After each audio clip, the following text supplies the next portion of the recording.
Hello student, welcome to DK classes. Please channel को subscribe करें, like करें and share करें। आज मैं आप लोगों के सामने मैट्रिसेस के दो टॉपिक लेकर आई हूँ, एडजॉइंट एंड इनवर्स। किसी भी मैट्रिक्स का एडजॉइंट क्या होता है, आज हम यहाँ पे आप लोगों के सामने डिस्कस करेंगे।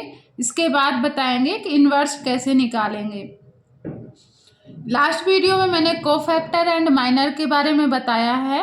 प्लीज़ आप लास्ट वीडियो को सब्सक्रिप्शन में जाकर एक बार ज़रूर देख लें, ताकि आपको आगे के टॉपिक्स अच्छे से समझ में आए, क्योंकि ये पूरे topic adjoint, inverse, total dependent है आपके माइनर, कोफैक्टर्स एंड डिटर्मिनेंट्स पे। तो हम स्टार्ट करते हैं adjoint. The adjoint of a matrix also called the adjugate of a matrix. किसी भी मैट्रिक्स का एडजॉइंट को एडजोगेट भी कहते हैं। यह एक उस पर्टिकुलर मैट्रिक्स के कोफैक्टर का ट्रांसपोज कहलाता है। यानी अगर कोई मैट्रिक्स दी हुई है तो उस मैट्रिक्स के आप सभी एलिमेंट्स के कोफैक्टर निकालेंगे। जैसा कि मैंने लास्ट वीडियो में बताया था कि कोफैक्टर्स पर्टिकुलर एलिमेंट का निकलता है एंड ओनली स्क्वायर मैट्रिक्स का निकलता है। तो इस कंडीशन में हम कह सकते हैं कि एडजॉइंट भी ओनली स्क्वायर मैट्रिक्स का ही हम निकाल सकते हैं, क्योंकि ये कोफैक्टर पर डिपेंडेंट है। क्लियर? तो यहाँ पे बात की जा रही है एडजॉइंट की। तो एडजॉइंट क्या होता है? मैट्रिक्स के कोफैक्टर्स का ट्रांसपोज होता है। ट्रांसपोज क्या होता है? मैंने लास्ट वीडियो में types of matrix and operation of matrix में आप लोगों को बताया था कि what is transpose of a matrix. किसी भी मैट्रिक्स का ट्रांसपोज क्या होता है? उसके रो को कॉलम में हम चेंज कर देते हैं। यानी अगर रो लिखा हुआ है, रो इस फॉर्म में है, तो उसे हम कॉलम में बना देते हैं। जैसे अगर हम इसके ट्रांसपोज की बात करें तो ये आपको मिलेगा एक टी, या हम इसी को लिखते हैं ए डैश, और इसका हो जाएगा रो को कॉलम में चेंज करना। फर्स्ट रो फर्स्ट कॉलम बनाएगी, सेकेंड रो सेकेंड कॉलम बनाएगी and third row third column. Same यही कंटिन्यूअसली प्रोसेस अपनाना है। तो ये होता है ट्रांसपोज। तो यहाँ पे सबसे पहले तो आप कोफैक्टर निकालोगे, और कोफैक्टर को मैट्रिक्स फॉर्म में लिखने के बाद उसका ट्रांसपोज करोगे तो वह उस मैट्रिक्स का एडजॉइंट कहलाएगा। किसी भी मैट्रिक्स के एडजॉइंट को किससे डिनोट करते हैं? ए डी जे लगा के, और गिवन मैट्रिक्स को हम मेंशन करके डिनोट करते हैं। जैसा कि यहाँ पे हमने लिखा कि यदि कोई मैट्रिक्स ए है तो इसका एडजॉइंट हम किससे डिनोट करेंगे? एडजॉइंट ऑफ ए से। देखिए, एक एग्जाम्पल के तौर पे मैं आप लोगों को समझा रही हूँ कि कैसे हम मैट्रिक्स का एडजॉइंट निकालते हैं। यहाँ पे एक मैट्रिक्स हमने लिया है ए, जहाँ पे जो कि स्क्वायर मैट्रिक्स है। स्क्वायर मैट्रिक्स कैसे है? हमने लास्ट वीडियो में टाइप्स ऑफ मैट्रिक्स में बताया था कि नंबर ऑफ रो इक्वल है नंबर ऑफ कॉलम के, तो वह मैट्रिक्स स्क्वायर मैट्रिक्स कहलाती है। तो यहाँ पे आप देख सकते हैं कि इसमें नंबर ऑफ रो कितनी है? 1 2 एंड 3, और कॉलम कितने हैं? 1 2 एंड 3। तो आप देख रहे हो जितने रोज हैं उतने ही कॉलम है, यानी इक्वल है। तो ये एक स्क्वायर मैट्रिक्स है। क्लियर? देन हम बात करेंगे कोफैक्टर की। तो आपको हमने लास्ट वीडियो में बताया था कि कोफैक्टर आप तभी निकाल सकते हो जब आपसे माइनर निकालते बनता हो, क्योंकि माइनर से ही हम कोफैक्टर निकाल पाते हैं। और माइनर के बारे में मैंने लास्ट वीडियो में बताया था। यहाँ पे हमने एग्जाम्पल जो लेकर रखा है, इसमें फिर से एक बार आप लोगों को बता रहे हैं कि माइनर कैसे निकालते हैं। माइनर पर्टिकुलर एलिमेंट का निकलता है और ओनली स्क्वायर मैट्रिक्स का निकलता है। जितने एलिमेंट होंगे उतने उस मैट्रिक्स के माइनर होंगे। क्लियर? तो सबसे पहले माइनर निकालेंगे, क्योंकि हमको कोफैक्टर्स निकालना है। क्लियर? तो M11 कह रहा है कि पहली रो पहला कॉलम, यानी आप 1 का निकाल रहे हो। किसका निकाल रहे हो? 1 का निकाल रहे हो माइनर। तो 1 किस में है? First row and first column में है, इसलिए उसका माइनर हो गया M11 इज इक्वल टू, फिर हमने बताया था कि जिस एलिमेंट का निकालते हैं वह एलिमेंट जिस रो जिस कॉलम में होगा उसको हम डिलीट करते हैं। क्या करते हैं, डिलीट करते हैं और जो बचता है उसे हम लिखते हैं। तो देखिए यहाँ पे 1 का निकाल रहे हैं, तो 1 किस में है, first row and first column में। तो यहाँ पे हम 1 का निकाल रहे हैं, तो 1 किस में है, फर्स्ट रो में एंड फर्स्ट कॉलम में। तो ये आपका फर्स्ट कॉलम हो गया और ये आपका फर्स्ट रो, इसको आप डिलीट कर रहे हो, क्लियर ना। तो जैसे ही आप इसको डिलीट करोगे तो आपके पास क्या बचता है, -5 6 8 -9। देखिए हमने यहाँ पे लिखा है -5 6 8 -9, जो बचेगा उसे हम लिख लेंगे। फिर हमने बताया था कि जैसे ही हम ये लिखते हैं तो इसका हम क्या करते हैं, क्रॉस मल्टीप्लिकेशन, यानी -5 का -9 के साथ मल्टीप्लाई होगा और 8 का 6 के साथ। इस तरीके से हम इसका मल्टीप्लाई करते हैं, क्रॉस मल्टीप्लिकेशन करते हैं, ठीक है ना।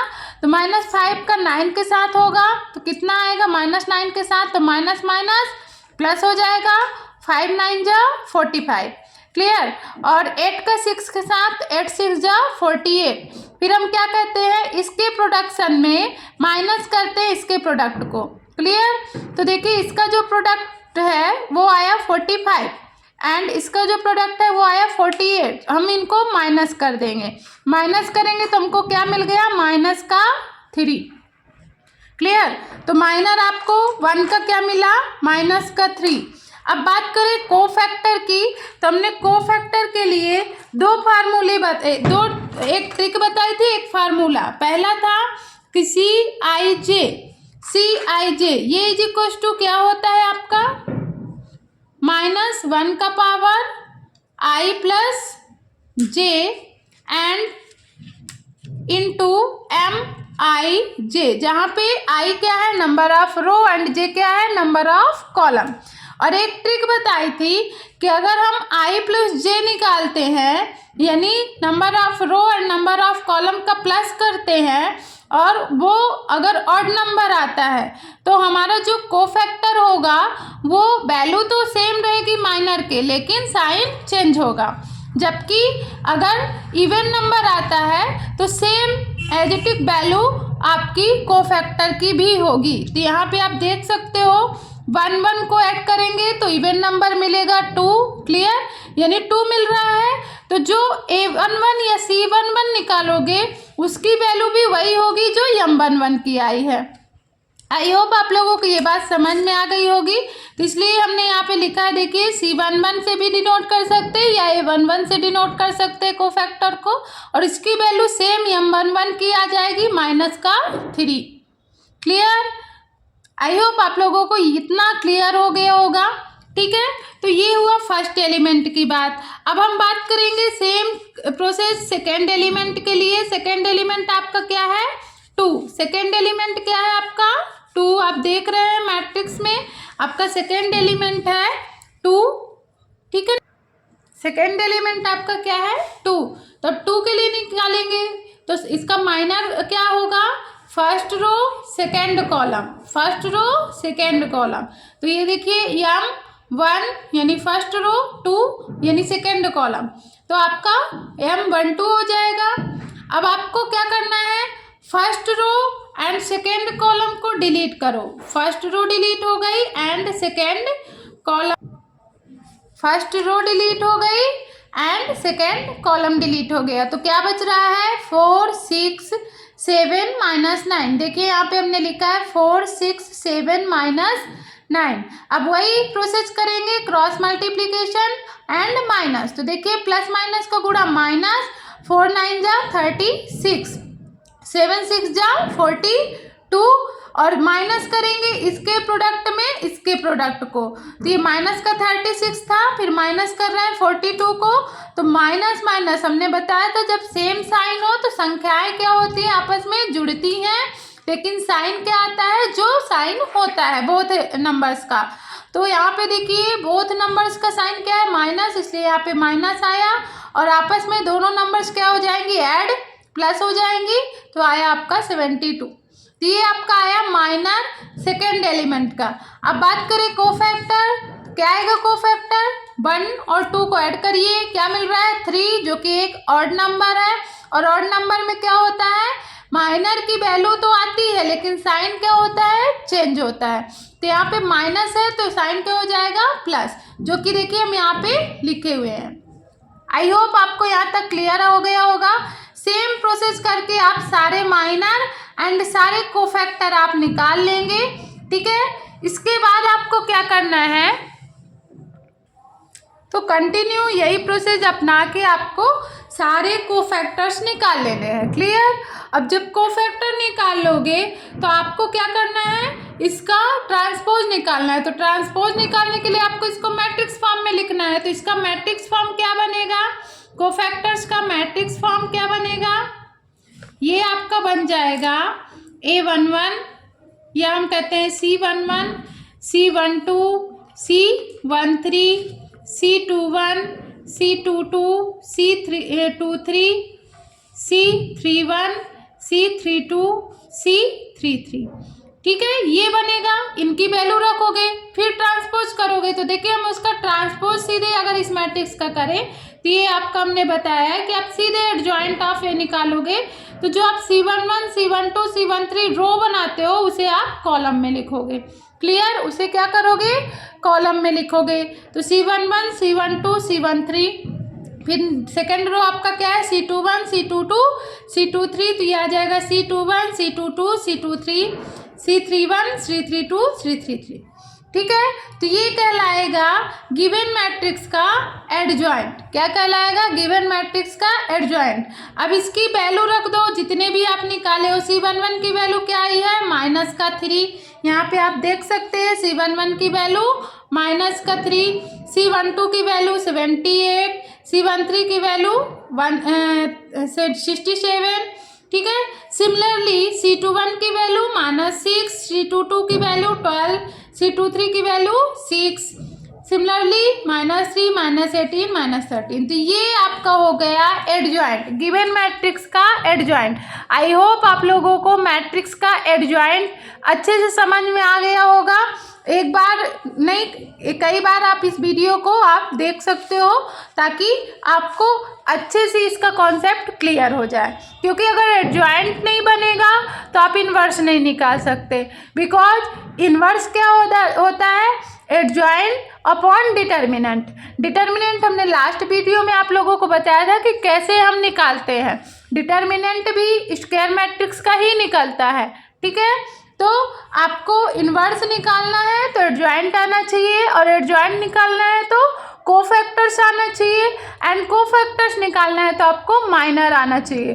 तो इस तरीके से हमने, जैसा कि आपको लास्ट वीडियो में बताया था कि minor, cofactor and determinant is the most important topic of the matrix. अगर आपसे ये तीनों टॉपिक नहीं बनेंगे तो आपसे ना तो एडजॉइंट बनेगा ना इन्वर्स, और अगर इन्वर्स नहीं बनता है तो ये समझ लीजिए आप क्वेश्चन पेपर में आप मैट्रिक्स का क्वेश्चन अटेम्प्ट नहीं कर सकते हैं।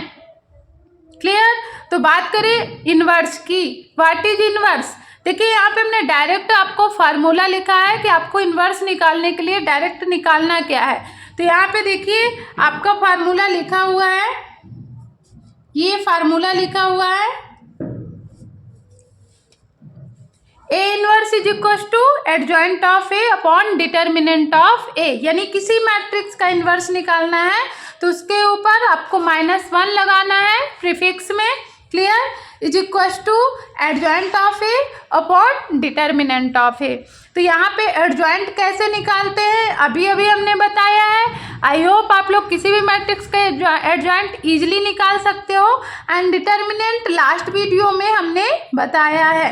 तो जैसे देखिए आपकी दी हुई मैट्रिक्स का हमने ये एग्जांपल लिया था, तो ये एडजॉइंट हमने निकाल लिया है। अब अगर इसका डिटर्मिनेंट निकालना है, एक चीज़ और मैं आप लोगों को बताना चाहूँगी कि जब भी इन्वर्स निकालने की बात आए, जब भी इन्वर्स का क्वेश्चन आए, तो सबसे पहले आप गिवन मैट्रिक्स का डिटर्मिनेंट निकालिए।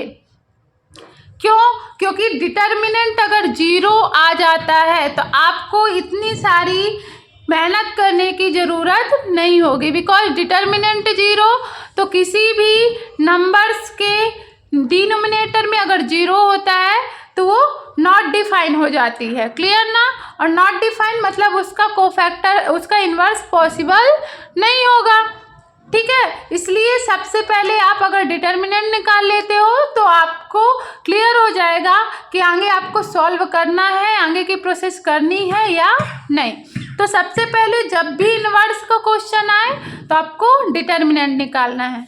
आई होप क्लियर हो गया होगा। तो देखिए एडजॉइंट तो हम ऑलरेडी पहले से निकाल चुके हैं, तो अभी हम इसको साइड में रखते हैं। हम बात करते हैं डिटर्मिनेंट की। हम इसी मैट्रिक्स का अगर डिटर्मिनेंट निकालें, एग्जाम्पल के तौर पे हमने देखिए वही मैट्रिक्स लेकर रखा है जो कि एक स्क्वायर मैट्रिक्स है, 3×3 की स्क्वायर मैट्रिक्स है। और इसी मैट्रिक्स का अगर हम डिटर्मिनेंट निकालते हैं तो इसी का अगर हम डिटर्मिनेंट निकालें तो हमको डिटर्मिनेंट कैसे निकालते हैं, देखिए यहाँ पे हमने दिया हुआ है, देकर रखा है, यहाँ पे हमने डिटर्मिनेंट निकाला है गिवन मैट्रिक्स का, डिटर्मिनेंट ऑफ ए। तो यहाँ पे हमने कहा था कि जब भी 3×3 की मैट्रिक्स होगा, 2×2 की होगी तो आप सीधे क्रॉस मल्टीप्लिकेशन करोगे, सब्ट्रैक्ट करोगे, माइनस करोगे तो आपको डिटर्मिनेंट मिल जाएगा।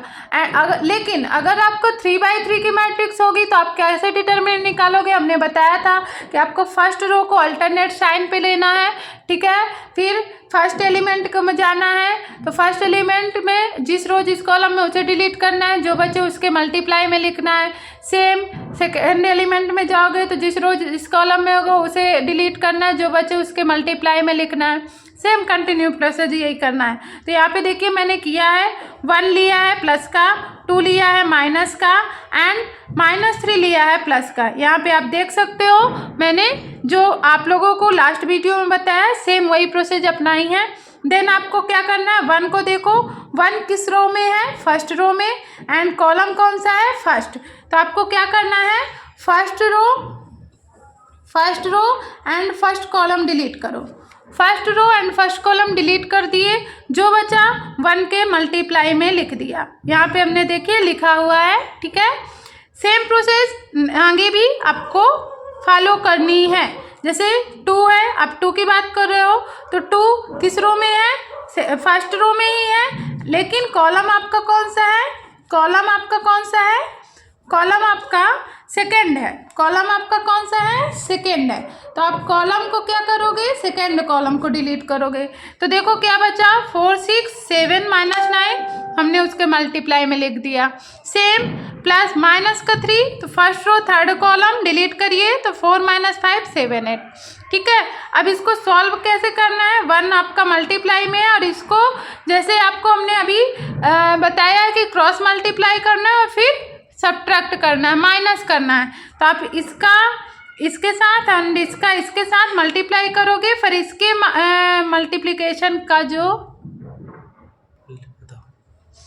तो हम क्या करेंगे, इसका इसके साथ मल्टीप्लाई एंड इसका इसके साथ मल्टीप्लाई, फिर क्या करेंगे, इसके मल्टीप्लाई करने पर जो मिले उसको इसके मल्टीप्लाई करने पर जो मिले उससे घटा देना है, माइनस कर देना है। तो यहाँ पे देखिए माइनस माइनस प्लस हो गया, 5 9 = 45, देन 8 6 = 48 और बीच में हमको माइनस करना है। कंटिन्यू प्रोसेस यहाँ भी अपनानी है। -2 आपका रहेगा, इसका इसके साथ मल्टीप्लाई करना है, -36 आया और इसका इसके साथ, तो 7 6 = 42 आया। फिर इसमें इसको घटाना है इसलिए हमने माइनस लगाया। देन प्लस माइनस -3 और इसको भी 4 8 = 32 और माइनस आपको लगाना था, माइनस आ रहा है तो प्लस हो जाएगा, 7 5 = 35। क्लियर। अब आपको इसको सॉल्व कर लेना है। तो देखिए हमने सॉल्व किया है, 45 - 48 -3 और -3 +1 के साथ मल्टीप्लाई होगा तो -3 आ जाएगा। यहाँ पे देखिए -2 हमने लिखा है मल्टीप्लाई, और ये सेम नंबर है, सेम साइन के नंबर है तो क्या होंगे, ऐड होंगे, प्लस होंगे एंड साइन आएगा जो है, तो -78। फिर ये आपका -3 है मल्टीप्लाई, ये भी आपस में सेम नंबर्स हैं, सेम साइन है, ये आपस में ऐड हो गए 67। अब हम क्या करेंगे, -3 और -2 -78 इनका मल्टीप्लाई होगा तो माइनस माइनस प्लस 2 का 78 के साथ तो 156, अगैन -3 का +67 के साथ तो -201। आई होप आपको यहाँ तक समझ में आ गया होगा डिटर्मिनेंट, इसमें कोई डाउट नहीं होगा। आगे बात कर तो यहाँ पे आगे हम क्या करेंगे, देखिए माइनस माइनस वाले आपस में जुड़ चुके हैं, क्या आया 204 एंड 156। अब देखो जब एक प्लस का हो साइन और एक माइनस का हो, दो नंबर्स हो, तो संख्याएं हमेशा आपस में क्या होती है, घटती है। और साइन किसका आता है, बड़ी नंबर्स का, ठीक है ना, बड़ी संख्या का आता है। तो देखिए 204 में 156 घटेगा तो क्या आएगा 48, और साइन बड़ी संख्या का, तो बड़ी संख्या 204 है, इसका साइन क्या है माइनस, तो यहाँ पे माइनस आ गया। तो ये देख रहे हो ये नॉट इक्वल टू 0 है ना। तो आगे की प्रोसेस करनी ही पड़ेगी, जैसा कि हम पहले ही कर चुके हैं, एडजॉइंट निकाल चुके हैं। ये आपका एडजॉइंट है, ठीक है ना, ये हमने अभी निकाला है, इसके पहले जब मैंने आपको एडजॉइंट बताया है। तो अब इन्वर्स अगर करते हैं तो ए इन्वर्स इक्वल टू होता है एडजॉइंट ए अपॉन डिटर्मिनेंट ए। तो देखिए हमने लिख दिया है वैल्यू। अब हम क्या करेंगे, 148 को चाहे तो आप बाहर रखो चाहे अंदर मल्टीप्लाई कर दो, स्केलर मल्टीप्लिकेशन, चाहे बाहर रखो, कोई इसमें प्रॉब्लम नहीं होगी, ये आपका आंसर माना जाएगा। हाँ, लेकिन इसमें माइनस का साइन है, तो माइनस का साइन आप अंदर मल्टीप्लाई कर दो, बेटर रहेगा। तो अंदर मल्टीप्लाई जैसे ही करोगे तो जो माइनस के हैं वो प्लस के हो जाएंगे, और जो प्लस के हैं वो माइनस के हो जाएंगे। तो देखिए हमने मल्टीप्लाई कर दिया है, फाइनली ये आपका आंसर मिला है A inverse equals to 1/48 upon into 363 minus 78 minus 12 18 minus 67 minus 6 13। I hope आप लोगों को आज के इस वीडियो में जो हमने दो टॉपिक कवर किया है, एडजॉइंट एंड इनवर्स, आप लोगों को अच्छे तरीके से समझ में आ गया होगा। नेक्स्ट वीडियो में हम आपके सामने लेकर आएंगे रैंक ऑफ द मैट्रिक्स, किस तरीके से रैंक निकालते हैं, कितनी मेथड होती हैं, ये सारी चीज़ें हम आप लोगों के सामने लेकर आएंगे। प्लीज़ चैनल को लाइक करें, सब्सक्राइब करें एंड शेयर करें। Thank you.